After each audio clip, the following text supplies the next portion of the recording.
Okay, so tell me, they'll want all the facts and figures, and then they'll make a decision. So they'll make a decision more quickly than people with high relationship motivators once they've got all the data. Now, we can tell directors, people that like to have that responsibility. And again, remember that even if you're looking for a management position, whether you've got a low director or a high director does not affect how good you are as a manager, but it would affect how much you enjoy that management role. So if you've got a low director, you're probably not going to enjoy being in a management role as much as someone with a higher director motivator. Does that make sense? Yeah, absolutely. Yeah, perfect sense. Good.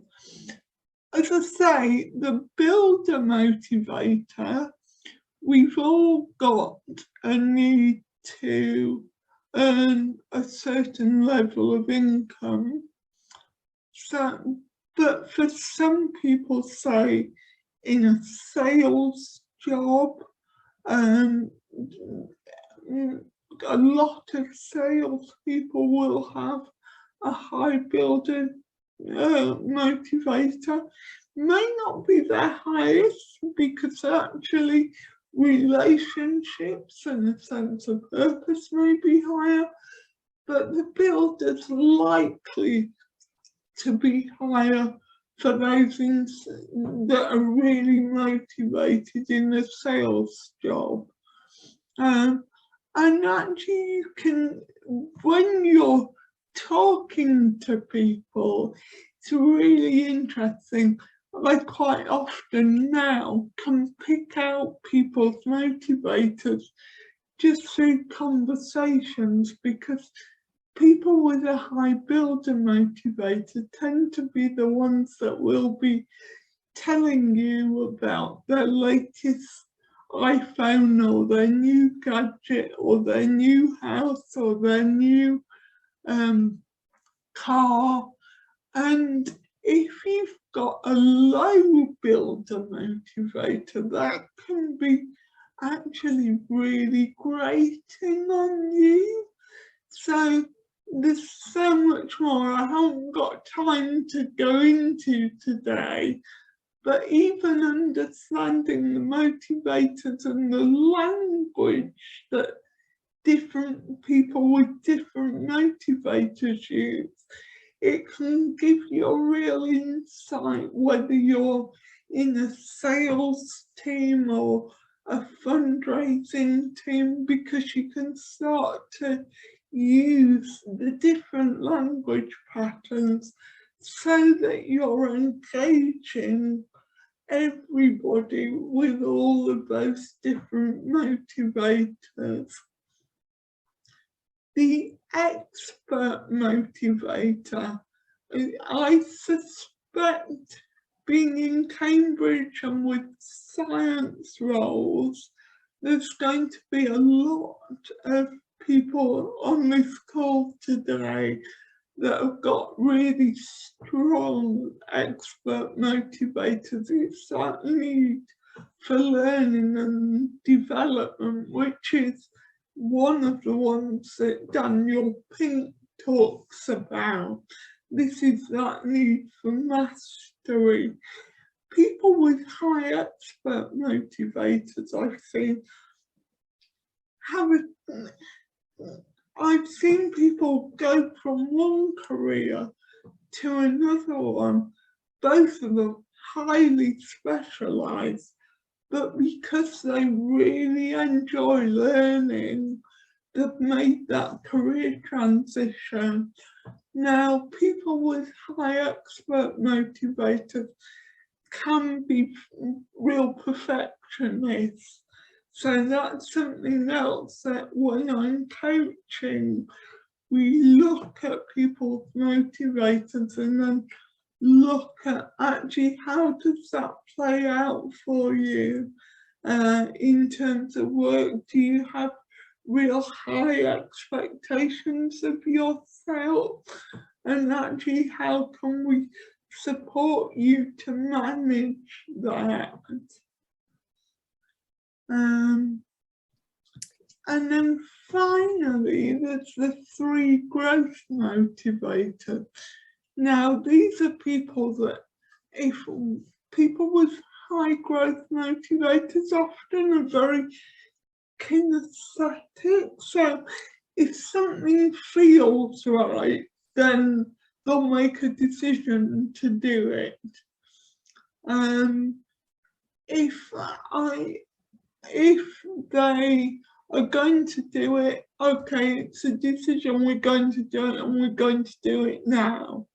And actually they're very change friendly. You'll see the creator motivator. People thrive on opportunities to give me a problem and I'll solve it. I mentioned earlier on about my past career, and I would have a pattern of going into new jobs, really enjoying them, thinking, oh my goodness, this is brilliant. 2-3 years in, I'd be sat there thinking, what am I doing? Am I in the wrong career? I'm really not enjoying this job. I now realise that I've got a really high creator motivator. So when I was going into a new job, there'd be loads of problems to solve. There'd be loads of things that, oh, we can change this, we can improve this. And then I'd get to the point where actually it was all fairly status quo and I'd be bored. And that's it's a horrible thing to have to admit, but actually that was the problem. So think about how much change and innovation and how much opportunity there is if you've got a high creator motivator. So the spirit motivator, you'll see, and I ought to have said, all of these photos tell a story. The spirit wants to do what they want to do when they want to do it. And actually working from home, depending on the mix of other motivators, has been brilliant. Children with a high spirit and a high expert motivator have thrived being able to learn from home and direct their own learning, because actually school, you've got to be at a certain desk at a certain time in a certain lesson. That doesn't suit kids with high creator or high spirit motivator, but actually being able to do things in self-directed is so important. So you can see the difference there with those. And then finally the searcher. And the searcher, when James Sale, who I use an online tool called the Motivational Map. Now you'll have all gone through these 9 motivators and you'll have really identified with some of them, like I said, and not with some others. Now, I use an online tool which in 10 minutes tells us not only what your motivators are, but really crucially, whether they are being met at the moment or not. And when James Sale, who developed this tool that is so amazing, we looked at the searcher as being in care jobs, in the NHS, in teaching, so where you're really making a difference. What we've seen through the evidence now over 10, 15 years is the searcher is such a key motivator for so many people. And it ties in with Daniel Pink's work about that making a difference. But actually, if you're in a job and you've got this high motivator and you really can't see the point, it really will be impacting on your motivation and your well-being. So I wonder, Claire, if I can open it up. Would anybody like to share any insights on what they've seen are really important motivators for that? Yeah, we've had I found that really interesting. And one thing I thought, Sarah, was I think during your life stages, you go in and out of these different motivators, don't you? Yeah. And someone has asked a question, actually. They found it difficult to identify with purely one category, and finds they're in two. Is that a common finding? You will have motivators out of all, as I say, you'll have all 9, but it is so common to have maybe one from each. Some people have all 3 from the same group. It really doesn't matter. Everybody's motivators are very different. Some people have 6 or 7 or 8 that are really important to them. And my first question when I see that is always, do you get bored quite easily if you're doing the same thing all of the time? And the answer is always yes, because they need all of those different things. Yeah, absolutely. And someone, John has asked, how important are development and career opportunities in a role as a motivator? So I suppose that depends on where you sit within which of these are your motivators. I can't remember which one it was now. It's the one you were in, Sarah, isn't it? Actually, it's the expert motivator. It's all about learning and development. But it's also thinking about employee benefits as well, because actually if you're managing the team, you're going to have people with all of these different motivators in.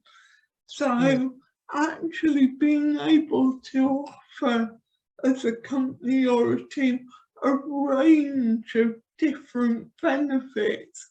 And it was lovely listening to the 2 previous presenters painting a picture of their organisation, because that's what I want to come on to next is, and what I ought to have said, sorry, is all of these slides will be available to you, so I'm sorry, I should have said that before, but think about which of the motivators are important. So coming on to the job search, identify which of these are important, and when you're looking for a job, think about the organisation that that job is in, and think, do they talk about these things that you need for those specific motivators that you've got to be met? It's really important. Also, when you're at interviews are two-way processes. We know that it's so important for us to find the right job for us. So think about, so for example, if you've got a strong spirit motivator, ask how you will be managed. Being micromanaged would drive you insane. So, and if you get a chance to talk to the other team members, ask them about the management style within that team or within that organisation. Just check out how much freedom you would have. If you've got a high friend, think about the social opportunities they are. Someone with a high defender motivator maybe wouldn't, and I'm very careful when I say this, but think about whether a high-tech, quick changing organisation would be a good work environment for you. I wouldn't say if you've got that, don't go into that role, because it could be that you're just what they need, because if they've got lots of creator spirits in there, they need someone that's going to bring that thoroughness. So if you're a recruiter, it's worth thinking about, actually, what are the motivators in the team that we've already got, and where are the potential gaps that we need to fill?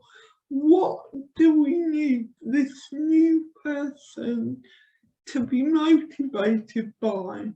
And then when I'm writing job descriptions, I have a section in there, you will be motivated by, and I put all the right language in there. And then when we place the advert, we advertise using the language of those key motivators. And what we found is that we get a lot of applicants with the right motivators because they're self-selecting. The other thing is, think about the environment. I have just mentioned this, but actually, if you're really motivated by being in charge, look at that structure. How can you move up those management positions? If you're a high spirit, I was going to say, is there opportunity to work from home? I think the first person to put their hand up about, actually, I'd quite like to go into an office at the moment, but think about all of these things. It's really, really important.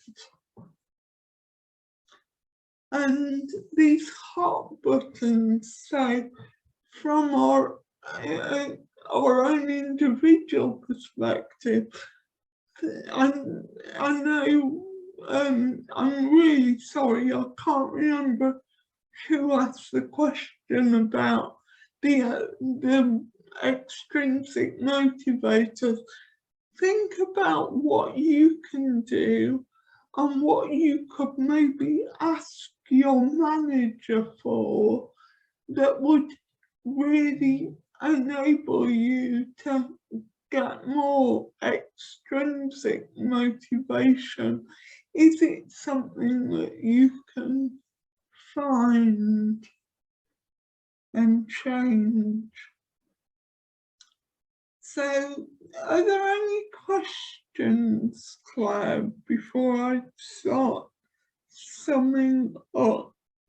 Kind of more just general comments, really. So yeah, I think we've covered, haven't we, the finding that we're in more than one category. So yeah, no, there's no specific questions, Okay. but there are a couple of resource sharing. So So thanks, Jacqueline. There's I've just had a look at something that you flagged, which is Honey and Mumford, preferred working styles, and Yeah. so both of those, yeah, but it might be worth having a look at. They're quite informative. So we do, lots of you may have already done personality profiles, and I think they're really important, and whatever information we can sort of have, the more we learn about ourselves, basically, the more we can make a really good decision about what a good work environment is for us. Yeah. And I think I just wanted to look at this because I've recently read Adam Grant's new book called Think Again, and it really encourages us to actually really think about what we want to do. And I think, I love this quote from Michelle Obama, because actually Adam Grant gives the example of somebody deciding at 14, 15 that they wanted to be a doctor and pursuing that career, but it never feeling quite right. But because his mind was set and everybody in the family knew that Fred would be a doctor, he couldn't change, and he really didn't enjoy work until he did make that change. And I think it's about always remembering there's lots of different ways to find a really good career, and don't be afraid to look at what motivates you. I was working with a client who had worked in insurance for 20 odd years. She came to me because she'd been made redundant, and she hadn't been enjoying the job, but because she'd been doing the same thing all of those years, she couldn't see that she could get a job anywhere else. And we started off looking at what motivated her, and actually it was that director motivator. And that just, along with the other work we did, opened up so many opportunities for her. She wrote her CV with my support. She put her CV out online and had 3 interviews lined up within 24 hours. And she's now in a job that she absolutely loves, and she's been there for 2 or 3 years now. And it's about being open and thinking about that power of doing what you really enjoy doing. So, and I thought these questions from Adam Grant were really important for that. So again, I won't dwell on those because you'll get them in the presentation and you'll get a link to those. But I just wanted to finish even with these action points for you. So I really look at what your top motivators are. I cannot impress on you more. Identify what you want to do rather than what you do well. Children are pushed into career choices based on what they do well, and actually it's not always what we want to do. I do spreadsheets well, but I hate doing them. Identify the best environment for you, so don't just think about the job role when you're applying for a job, and let your CV show what motivates you really clearly.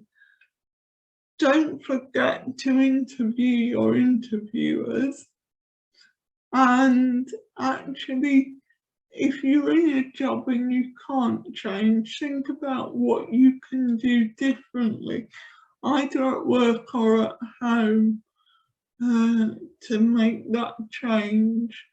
And actually, you won't make any changes if you don't take action. And if you're struggling to find a job or you're in a job that you don't enjoy, it can be it can look like a mountain that you're trying to climb. But if you break it down, like eating an elephant, break it down into really small steps, and it will be much more achievable.